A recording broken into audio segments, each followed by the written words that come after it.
امروز تو قشنگترین نقطه دنیا جلوی تمام عزیزانی که اولویت‌های زندگی من هستن وایسادم و میخوام صحبت کنم. من واقعا هیچ وقت تو رویاهام همچین روزی رو اینطوری نمیتونستم تجسم بکنم. این خونه به خودش چندین عقد و عروسی خاله هم، داییم، عقد خواهرم، از همه مهمتر عروسی مامان بابام.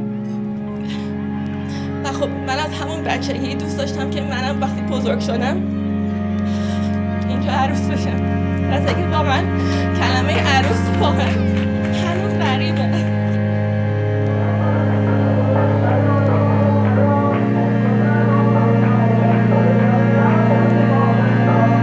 من یه تشکر بکنم از همه که هر کی از یه گوشه دنیا اومده. خیلی هم نتونستم بیان، خیلی هم حالا یه پیش ما نیستن، کسایی که خونش رو مثل بابا مهدی در اختیار ما گذاشتن، یا اینکه مثل بابا جون چهرش رو تو بچه هاشون میتونی ببینی.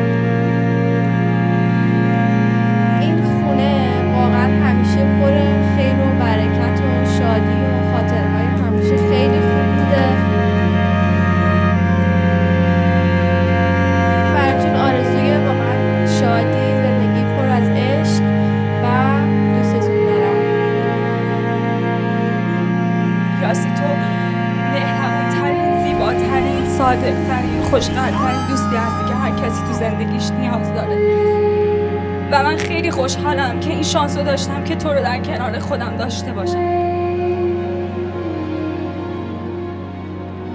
واقعا خوشحالم از این که آخرین عروسی رو تو این خونه برگزار میکنم.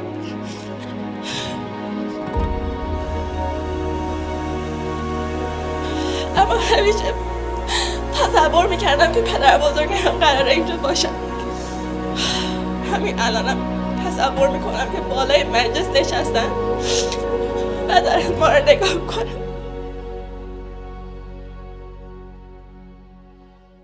برادر کوچولوی من، پسر خوشگل و بور و بانمک.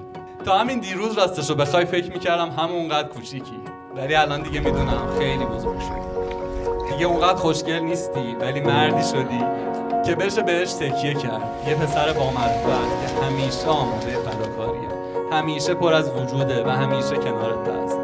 و در کنارش دختری هست که همیشه بوی ایرانو برای ما میاره. بوی صفا، عشق، اصالت، محبت. مثل صفای همین خونه که توش امشب جمع شد. خوشحالم از این که برای من قبل از زنداداشم که همه غریبی البته شدی رفیقم و با معرفت و با مرام و مهربان. دوستتون دارم، رفیق هم بمونید برای همیشه. من قبلا فکر میکردم نیمه گم شده فقط یه کلمه است که از شهر اومده، ولی امروز واقعا با گوشت و پوست و استخونم ایمان آوردم که زهر من از زندگی بودن در کنار کسی که فکرم زودتر از خودم میخونه برای آرامش جفتمون از جون مایه میذاره و تمام بالا پایین‌های زندگی از عشق و محبت کنم. خیلی دوست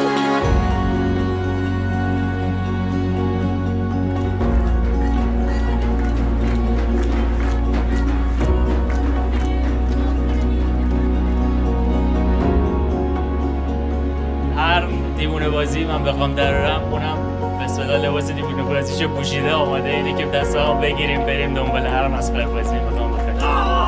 یاسی تو مهربون‌ترین، زیباترین، صادق‌ترین، خوشقلب‌ترین دوستی هستی که هر کسی تو زندگیش نیاز داره.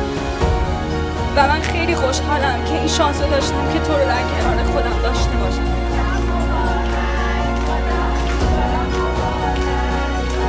شایانه هستی، شما برای هم ساخته شدی. خوشبخت و خوششانسی که توی مسیر هم قرار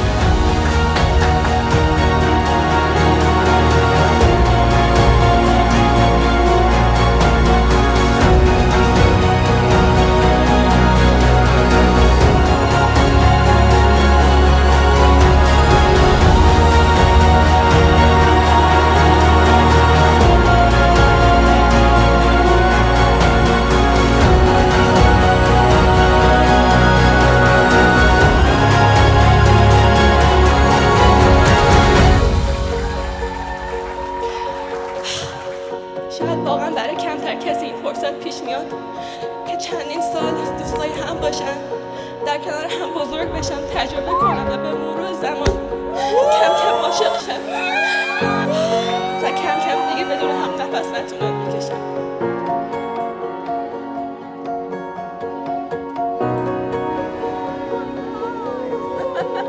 براتون زندگی پر از عشق، خوشحالی، آرامش آرزو میکنم.